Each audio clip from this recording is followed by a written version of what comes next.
करता हूँ। मैं नहीं समझता कि मुझे पार्टी के हवाले से कोई भी बात जो है वो मीडिया के जरिए पार्टी तक पहुंचानी चाहिए। 100 तरह के चैनल होते हैं पार्टी के। अच्छा सर, पीटीआई के साथ मुज़ाकरात का जो डायलॉग है वो बंद है, चैप्टर समझा जाए या ये तो उन्होंने अभी डिसाइड करना है ना कि उन्होंने मुज़ाकरात करने हैं कि नहीं करने हैं, बिकॉज वो एक बंदा एक बात करता है, दूसरा दूसरी बात करता है। तो क्या डी चौक में दोबारा पीटीआई की हिम्मत है आ सकती है? देखिए, मैं ऐसे ही समझता हूँ कि जो पीटीआई ने झूठा बयानियाँ देखे ना, 1200 लाशें, 1600 लाशें, 10 लाशें, 12 लाशें, 6 लाशें, ये तो इस तरह अकाउंट ऊपर नीचे जा रहा था जैसे पता नहीं क्या है।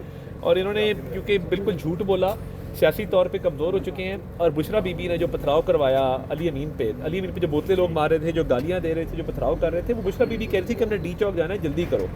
तो मैं समझता हूँ कि आपस के इख्तलाफात और नाचाकी की वजह से सियासी शो नाकाम रहा, फिर वहाँ से फरार हो गए और फरार से छुपने के लिए झूठा लाशों का बयानिया बनाया। अगर दोबारा